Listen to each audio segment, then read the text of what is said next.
dan selamat pagi. Waalaikumsalam warahmatullahi wabarakatuh. Pagi, Bu. Sebelumnya, Ibu mengucapkan terima kasih banyak atas kehadiran adik-adik karena sudah meluangkan waktu untuk mengikuti kegiatan konseling kelompok pada hari ini. Baiklah, sebelum kita memulai kegiatan kita, alangkah baiknya kita berdoa menurut agama dan kepercayaan kita masing-masing. Berdoa dipimpin oleh Ibu. Berdoa dimulai. Berdoa selesai. Baiklah, bagaimana kabarnya adik-adik? Baik, Bu. Baik, Bu. Syukurlah kalau begitu. Sebelumnya Ibu ingin bertanya, apakah kalian sudah saling mengenal? Belum, Bu. Apakah sudah ada yang mengenal Ibu? Belum, Bu.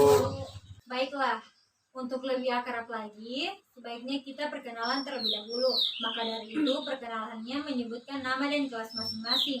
Perkenalan dimulai dari Ibu ya, dan dilanjutkan oleh adik-adik sekalian.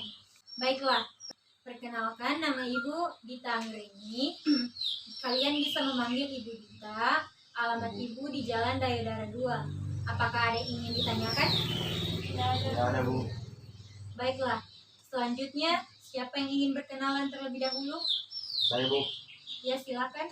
Perkenalkan, nama saya Muhammad Fikri. Saya dari kelas 9. Ayo, siapa lagi? Saya, Bu. Perkenalkan, nama saya Dian Cahya, asal dari kelas 11 B. Selanjutnya, Saya, Bu. Perkenalkan, nama saya Nini Putri Patricia dari kelas 10 B. ya selanjutnya. Saya, Bu. Perkenalkan, nama saya Krisna dari kelas 9 B. Oke, baiklah. Sekarang sudah saling mengenal ya. Ya, Ya, sudah, Bu. Baiklah, selanjutnya Ibu ingin bertanya, apakah kalian tahu apa itu konseling kelompok? Belum, Bu. Belum, Bu. Atau ada yang sudah pernah mengikuti konseling kelompok? Belum, Bu. Baiklah, Ibu akan menjelaskan sedikit apa itu konseling kelompok ya. Konseling kelompok merupakan layanan bimbingan dan konseling yang memungkinkan klien untuk mengentaskan permasalahan yang dialami oleh masing-masing anggota kelompok dengan menggunakan dinamika kelompok, sehingga anggota kelompok memperoleh keterampilan untuk membuat keputusan untuk menemukan solusi terhadap permasalahan yang kalian alami. Dan kenapa kita harus melakukan konseling kelompok? Apa sih tujuannya? Ya, tujuan dari konseling kelompok adalah untuk melatih kemampuan adik-adik dalam bersosialisasi dengan teman, untuk melatih kemampuan dalam berkomunikasi, serta terentaskannya masalah yang dialami oleh masing-masing anggota kelompok. Sampai di sini, apakah sudah bisa dimengerti? Mengerti, Bu. Bagus. Dan di dalam kegiatan konseling kelompok ini, Ibu akan menjelaskan beberapa asas yang diterapkan dalam kegiatan ini. Yang pertama yaitu asas keterbukaan, di mana adik-adik secara terbuka menyampaikan permasalahan, pendapat, ide-ide, pertanyaan, ataupun pernyataan tanpa ada yang ditutup-tutupi. Yang kedua yaitu asas kesukarelaan, di mana adik-adik secara sukarela datang ke kegiatan konseling kelompok ini tanpa ada paksaan dari siapapun. Apakah ada yang terpaksa untuk mengikuti kegiatan ini?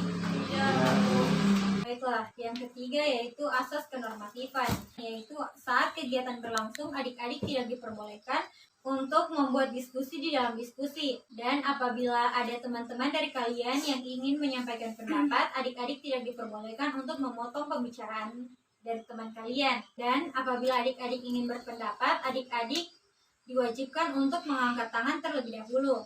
Yang terakhir yaitu asas kerahasiaan, di mana apapun yang adik-adik dengarkan atau yang adik-adik katakan tidak boleh diketahui oleh pihak di luar kegiatan ini. Kalau begitu, marilah kita mengikrarkan janji asas kerahasiaan. Silakan berdiri. Dengan mengucapkan Bismillahirrahmanirrahim, dengan mengucapkan Bismillahirrahmanirrahim, kami berjanji Kami berjanji bahwa apapun yang kami dengarkan bahwa apapun yang kami dengarkan atau yang kami katakan atau yang kami katakan tidak akan diketahui tidak akan diketahui oleh orang lain oleh orang lain atau pihak di luar kegiatan konseling kelompok ini. kegiatan konseling kelompok ini. Baiklah, silakan duduk kembali. Baiklah, Ibu akan menjelaskan kontrak waktu kita pada kegiatan hari ini. Waktu kita hanya 60 menit, dimulai dari ibu mengucapkan salam sampai dengan sebentar di akhir penutupan. Ya, sebelum kita masuk pada kegiatan selanjutnya, bagaimana kalau kita bermain terlebih dahulu? Setuju, Bu. Setuju, Bu. Baiklah, ibu punya permainan di sini. Jadi permainannya itu untuk melatih fokus dari adik-adik. Permainannya itu gajah dan semut. Apakah ada yang sudah pernah dengar permainan seperti itu? Belum, Bu. Baiklah, ibu jelaskan sedikit permainannya. Kalau ibu bilang gajah, kalian bilang besar, lalu tangan kalian melingkar kecil. Lalu saat ibu bilang semut, kalian bilang kecil, lalu tangan kalian melingkar besar. Apakah sudah paham? Paham, Bu. Baiklah, kalau begitu kita mulai saja ya. Ya, Bu. Gajah, Besar, semut, kecil, semut, kecil, semut, kecil, gajah, besar, semut. kecil. Ya baiklah, sudah bermain ya. Bagaimana perasaannya setelah bermain? Senang, Bu. Nah, baiklah. Kalau begitu, tadi ibu sudah menjelaskan mengenai konseling kelompok ya. Jadi apakah adik-adik sudah siap untuk mengikuti kegiatan kita selanjutnya? Siap, Bu. Baiklah, kalau begitu kita akan masuk pada kegiatan inti, di mana masing-masing dari kalian akan menyampaikan permasalahan yang dialami oleh masing-masing dari kalian.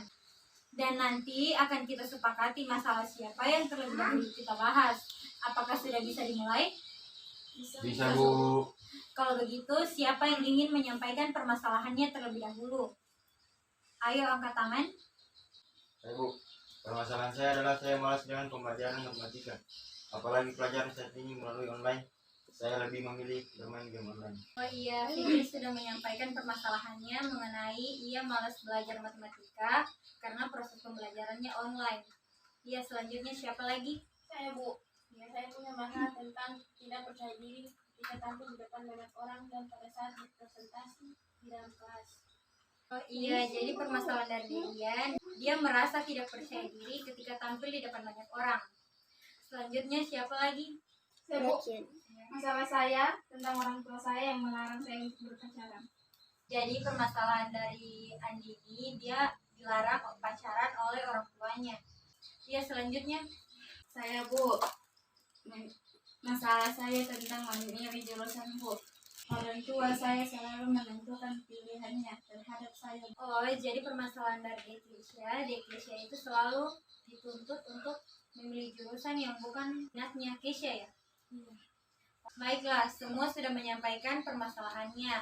Jadi sekarang karena waktunya hanya 60 menit, jadi untuk saat ini kita akan bahas satu permasalahan saja dulu. Jadi permasalahan siapa yang ingin terlebih dahulu dibahas? Saya, Bu. Menurut saya permasalahannya diam saja dulu, Bu, yang kita bahas. Masih ada pendapat lain? Saya juga setuju, Bu. Oh iya, jadi kita akan membahas satu permasalahan saja dulu, permasalahan yang kita sepakati bersama. Karena beberapa orang sudah menyetujui permasalahan dari Dian, jadi Bu harap untuk Dian silakan menjelaskan lebih jauh mengenai permasalahan yang dialami sekarang. Silakan. Iya, Bu. Jadi ini saya merasa tidak percaya diri ketika tampil di depan banyak orang, apalagi ketika saya berpresentasi di depan kelas dan menjawab pertanyaan guru, Bu. Padahal saya hanya menjawab dari tempat duduk, tetapi saya tetap merasa gugup dan bingung harus menjawab apa. Ini yang menyebabkan saya jarang bicara dan berpendapat ketika guru mengajar di kelas. Ya, Ibu mengerti dengan apa yang kamu rasakan. Jadi untuk kalian, kalian sudah mendengarkan apa permasalahan dari Dian. Kalau begitu, Ibu ingin meminta kepada adik-adik untuk memberikan tanggapan atau solusi terhadap permasalahan dari Dian. Ada yang ingin menanggapi atau memberikan solusi? Saya, Bu.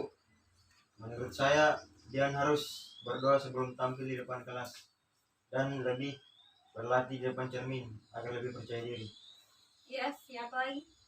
Saya, Bu. Menurut saya sebaiknya dia lebih memperbaiki penampilannya agar dia lebih percaya diri. Oh iya, bagus. Apakah masih ada lagi? Saya, Bu, menurut saya sebaiknya dia belajar terlebih dahulu tentang materi yang akan dia presentasikan. Oh iya, Baiklah, itu tadi solusi yang diberikan oleh teman-teman dari Dian. Iya Bu. Jadi dari saran adik-adik semua, Ibu menarik kesimpulan bahwa untuk merubah rasa percaya diri yang Dian rasakan, Dian akan belajar terlebih dahulu tentang materi yang akan Dian presentasikan, lalu Dian akan berpenampilan rapi sehingga Dian akan merasa lebih percaya diri. Dan Dian harus berlatih di depan cermin terlebih dahulu sebelum ingin tampil di depan kelas. Dan yang terpenting yaitu sebelum tampil di depan kelas, Dian harus berdoa terlebih dahulu agar merasa lebih tenang. Lalu kepada Dian, apakah saran yang diberikan oleh teman-teman tadi sudah pernah dilakukan atau bisa dilakukan nantinya? Ya Bu, nanti saya lakukan. Baiklah, kalau begitu Ibu berharap apabila di antara adik-adik ada yang memiliki masalah sama seperti yang dialami oleh Dian, kalian mampu untuk mengatasi atau paling tidak mampu bersikap bagaimana untuk menyelesaikan permasalahan yang ada ya. Iya Bu. Iya Bu. Iya Bu. Baiklah, Ibu rasa kegiatan konseling kelompok kita untuk hari ini kita cukupkan sekian karena waktunya akan berakhir. Namun sebelum Ibu tutup, Ibu ingin tahu bagaimana perasaan kalian atau apa yang kalian dapat dari kegiatan konseling kelompok ini. Ayo, siapa yang mau menyampaikan perasaannya terlebih dahulu? Saya Bu, saya merasa konseling kelompok ini sangat penting bagi kita. Apabila kita memiliki masalah yang sangat besar, konseling kelompok ini dapat membantu kita untuk menyelesaikan masalah. Dan saran dari teman-teman tidak pernah saya duga. Wah, itu sangat bagus sekali Fikri. Jadi, bagaimana dengan yang lain? Bagaimana perasaannya setelah mengikuti kegiatan konseling kelompok ini? Saya Bu. Ya, silakan. Saya sangat setuju dengan Fikri, dan saya juga bisa percaya diri mengatakan apa yang ingin saya katakan untuk menyelesaikan permasalahan saya, Bu. Oh iya, itu bagus. Apakah masih ada lagi? Saya Bu. Ya, silakan. Saya juga senang bisa mengikuti konseling kelompok ini karena saya bisa mendapatkan pengalaman serta teman baru. Oh iya, apakah masih ada lagi yang ingin menyampaikan perasaannya? Sudah tidak ada Bu. Ya, baiklah. Kalau begitu, kegiatan kita cukupkan sekian ya. Dan sebelum kita akhiri kegiatan kita pada hari ini, marilah kita berdoa terlebih dahulu. Dan berdoanya dipimpin oleh Ibu. Berdoa menurut agama dan kepercayaan kita masing-masing. Berdoa dimulai. Berdoa selesai. Baiklah, Ibu mengucapkan terima kasih banyak dan memohon maaf apabila Ibu ada kesalahan yang disengaja maupun tidak disengaja. Sekian dari Ibu. Wassalamualaikum warahmatullahi wabarakatuh. Waalaikumsalam warahmatullahi wabarakatuh.